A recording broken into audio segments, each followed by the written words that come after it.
சிவனே போற்றி, என் நாட்டுக்கும் இறைவா போற்றி, காற்றாகி எங்கும் கலந்தாய் போற்றி, கைலாய் மலையானே போற்றி போற்றி. சிவசிவ என்றிட தீவினையாவும் தீரும். அனைவருக்கும் மகா சிவராத்திரி நல்வாழ்த்துக்கள். அன்பு குளோபல் குடும்பத்தின் சார்பாக அனைவருக்கும் மகளிர் தின நல்வாழ்த்துக்கள். ஐயா, அடிச்சு விடாம பெஞ்சா மலை, அசையாம நின்னா செல, மீன் பிடிக்க வேணும் வல, திருநெல்வேலி அல்வா மாதிரி பேசுவது நம்ம நடுவர் ஐயாவுக்கு ஒரு தனி கலை. ரொம்ப பாராட்டியிருக்கிறேன். நன்றிமா ஐயா. நம்ம எதிரணியில வந்து பேசிட்டு போவாங்க, வாமா மின்னல் அப்படின்ட்டு, மின்னல் மாதிரி வந்து மின்னல் மாதிரி பேசிட்டு போவாங்க. போயிட்டாங்க பாருங்க ஐயா. அது என்ன 2K கிட்ஸ் ஆடுன்றாங்களா, அதுதான் நாட்டுங்குது ஐயா.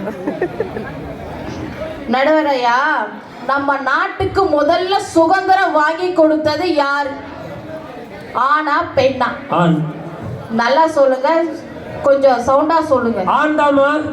எதிரடிக்கு காது கேக்குதான்னு சொல்லுங்க ஐயா. வேண்டுதல் வேண்டாம இளநடி சேர்ந்தார்க்கு யாண்டும்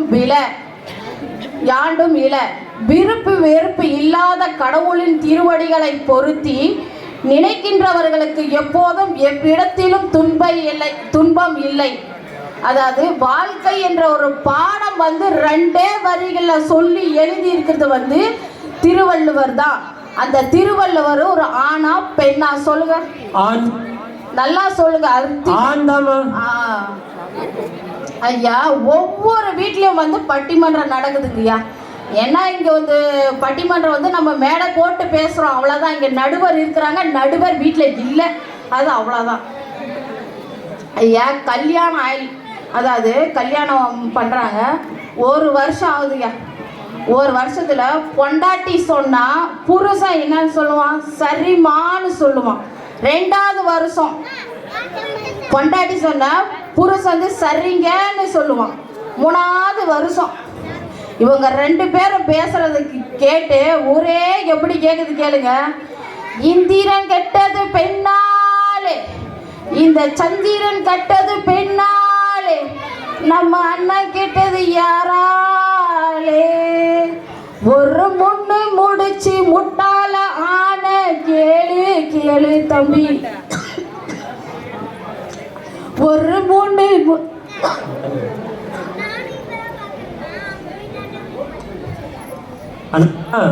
அவங்க ஒண்ணு சார், இது யாருன்னு கேட்டாங்க. நான் என்ன சொன்னேன்? ஆண்டாமா, சத்தமா தாமான்னு. நான் வாத்தியாரா இருக்கிறேன். ஸ்கூல்ல என்ன பண்ணுவேன்னா, நானும் கேள்வி கேட்பேன், பையன் பதில் சொல்லுவான். இங்க அவங்க கேள்வி கேட்கறாங்க, நான் பதில் சொல்றேன். இதுதாங்க வித்தியாசம். ஒரு முன்னு முடிச்சு முட்டால ஆன கேளு கேளு தம்பி, நான் விழுந்த தேருக்குள்ள, இப்ப விழுந்த செருக்குள்ள, நான் இருந்த தேருக்குள்ள, இப்ப விழுந்த சேருக்குள்ள. இந்த மாதிரி பாட்டு பாடி ஐயா, பாட்டு பாடி இந்த நொந்து நூடுல்ஸ் அவர் போறதே ஆண்கள் தாங்க. சன்னியாசியா போறதே ஆண்கள் தாங்க அதிகம். இதுக்கு பெண்கள் வந்து கை தட்ட மாட்டாங்க. ஆண்கள் பின்னாடி இருக்கிறவங்க தான் கை தட்டு கொடுக்கணும். கொஞ்சம் கை தட்டுங்களா ஆண்களை. ஐயா, பெண்கள் தலைமுடி வளர்க்குறாங்களா இல்லையோ, ஆண்களை தாடி வளர்க்க வச்சுட்டு போயிடுறாங்கய்யா. வாழ்ந்த இட்லி மாதிரி வாழணுங்கய்யா. குழிக்குள்ள தரனாலும் சும்மா கும்முன்னு வெளியே வரணும். ஐயா, பெண்களை விட ஆண்கள் வந்து பக்தியிலும் தொண்டிலும் சிறந்து விளங்குவது வந்து ஆண்கள் தான் சொல்றாங்க. எப்படின்னு கேளுங்க. கோவில்ல வந்து பூசாரியாக இருப்பது யாரு? சொல்லுங்க. கோயில்ல வந்து அந்த பெயிண்ட் அடிக்கிறது, தூய்மை பணி எல்லாம் செய்யறது யாருங்க ஐயா? ஒரு ஆண். சிலை வடிப்பவன் யாரையா? ஒரு ஆண் தாமா. கோவில்ல வந்து 100 பேருக்கு 1000 பேருக்கு அன்னதானம் செய்யறது யாருங்க? ஆண்டாமா. விநாயகர் சதுர்த்தி வரும்போது நட்கொடையெல்லாம் தெரு தெருவா போய் செய்யறது யாருங்க? வசூலிக்கிறது ஆண்டாமா. ஐயா, சிவராத்திரி வழிபாடு ஒரு சிறப்பு தாங்க ஐயா. அந்த அழகு குத்துறதும் இந்த சூளம் வந்து குத்திக்கிறதும் அதிகமா வந்து ஆண்கள் தாங்க ஐயா. கோயில்ல கல்வெட்டுகள்ல பாத்தீங்கன்னா பெயர்கள் வந்து ஆண்கள் பெயர்கள் தாங்க அதிகமா இருக்கும், பெண்கள் பெயர் வந்து அதிகமா இருக்காதுங்க. பக்தி என்பது ஒரு தனி மனிதனுடைய விருப்பம்னு கூட சொல்லலாங்க. பெண்கள் வந்து கோயிலுக்கு போறாங்க இல்லைன்னாலாம் சொல்லலை. என்னன்னு வேண்டுவாங்க? புருஷன் நல்லா இருக்கணும், பிள்ளைங்க நல்லா இருக்கணும், மாமையார் மாமனார் இந்த மாதிரி தாயா வேண்டுவாங்க. அதில் நம்ம குறை சொல்லக்கூடாது. ஏன்னா அதையும் தாண்டி வந்து ஆண்கள் வந்து தொண்டுன்னு இறங்கி செய்யறது தான் ஆண்கள் தாங்க. ஒன்றும் இல்லைங்க, இந்த மேடையே எடுத்துங்க. இந்த மேடை, லைட் செட்டிங், வெளியே அன்னதானம் செய்யறது எல்லாமே ஆண்கள் தானே. ஆண்கள் தான் ஐயா. ஒரு தாய் வந்து 10 மாசம் தாயா சுமக்கிறா குழந்தைய. ஆனா ஒரு தந்தை வந்து அப்படி கிடையாது.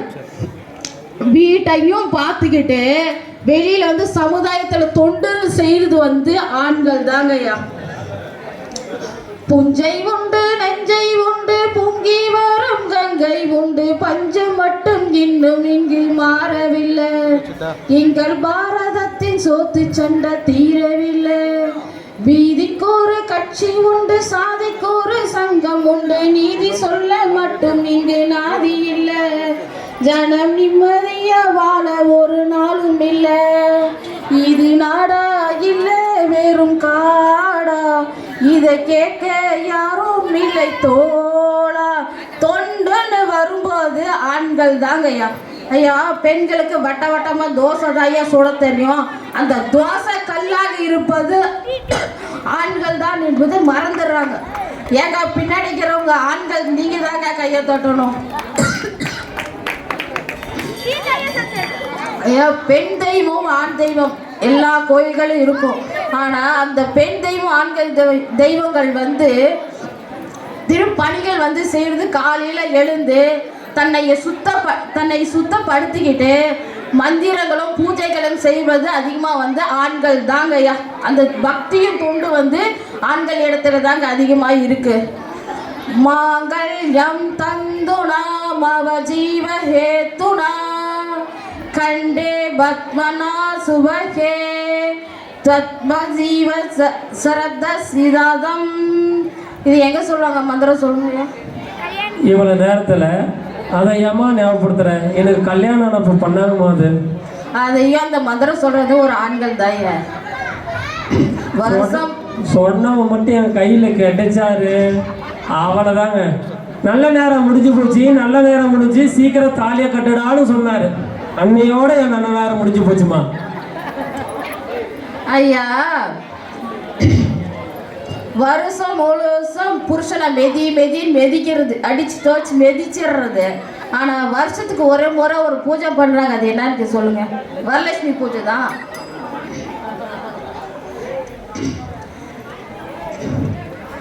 பெண்கள் வாரத்துக்கு 7 நாள் விரதம் இருக்கிறான்னு சொல்றாங்களே, அந்த 7 நாள் கூட ஆண்கள் வந்து ஏமா 7 நாள் இருக்கிற, நீ மௌன விரதம் இருந்தாலே போதும்னு ஆண்கள் கணவன்மார்கள் சொல்லுவாங்க. ஐயா ஐயா, இந்த மாதிரி மௌன விரதம் இருந்தாலே சொல்றாங்கன்னு தெரியல. புண்ணியம் தேடி காசிக்கு போவார் இங்கு நம்ம நாட்டினிலே, இந்த காசியை தேடி யாரு வருவார் இந்த உலகத்திலே. இந்த மாதிரி காசி ராமேஸ்வரம் போகிறதால யாருனால? பெண்களால் தாங்க ஐயா. அங்கே போயும் என்ன பண்ணுறாங்க? காசிக்கு போனாலும் அங்கே பிணங்கள் எல்லாம் எரிக்கும் போது பார்த்தா அதிகமாக தொண்டு செய்வது வந்து ஆண்கள் தாங்க ஐயா. வாழ்க்கை என்றாலே ஒரு வாழைப்பழம் மாதிரியா. வாழைப்பழத்தை சாப்பிட்டா சத்து, வலிக்கு விழுந்தா டெத்து, சொல்லி முடிஞ்சு. இறுதியாக ஒன்று சொல்கிறேங்க ஐயா. வாழ்க்கையில் பெரும் கொடுமை வந்து பசி கொடுமை தாங்க. ஏழையா இருந்தாலும் சரி, பணக்காரனாக இருந்தாலும் சரி, வயிறு வந்து ஒன்று தான். பசி எடுத்தா 10 பறந்துரும் சொல்லுவாங்க. பசி அறிந்து எவன் ஒருத்தன் வந்து சாப்பாடு கொடுக்குறாங்களா அவனுக்கு தான் அவன் கடவுளாக வந்து தெரியுமா. அவங்க கல்யாண வீட்டிலும் காது குத்து வீட்டிலும் பண்டிகை நாட்களும் வந்து இந்த சாப்பாடெல்லாம் மீந்ததெல்லாம் வந்து என்ன பண்ணுவாங்க, அறக்கட்டளை மூலமாக தொண்டு நிறுவனத்துக்களை இந்த மாதிரி எடுத்து செய்கிறது வந்து அதிகமாக வந்து ஆண்கள் தான். இறுதி ஒன்று சொல்லுங்க. கல்லூரி பள்ளி இல்லாத ஊரை கையோடு இன்றே தீ மூட்டுவோம். கல்லாத பேர்கள் இல்லாத நாடு நம் நாடு என்றே நாம் மாற்றுவோம். இருக்கிற கோவில்கள் எல்லாம் படிக்கின்ற பள்ளிகள் செய்வோம். அறிவேனும் கோபுரம் அங்கே நாம் காணுவோம். வானம் உங்கள் கைகளில் உண்டு, ஞானம் உங்கள் நெஞ்சினில் உண்டு. நான் என்று எண்ணாமல் நாம் என்று உறவு கொள்வோம். உன்னால் முடியும் தம்பி தம்பி. வாய்ப்பளித்த அனைவருக்கும் அன்பு குளோபல் குடும்பத்தின் சார்பாக நன்றி, வணக்கம். சிறப்பாக கைத்தட்டலாங்க. தன்னுடைய தொண்டை வத்தன பிறகு கூட விடாது தன்னுடைய ஆண்களுக்காக தன்னுடைய பங்களிப்பை தந்து சென்றிருக்கிறார்கள். சகோதரிக்கு மனமார்ந்த வாழ்த்துக்கள். அடுத்ததாக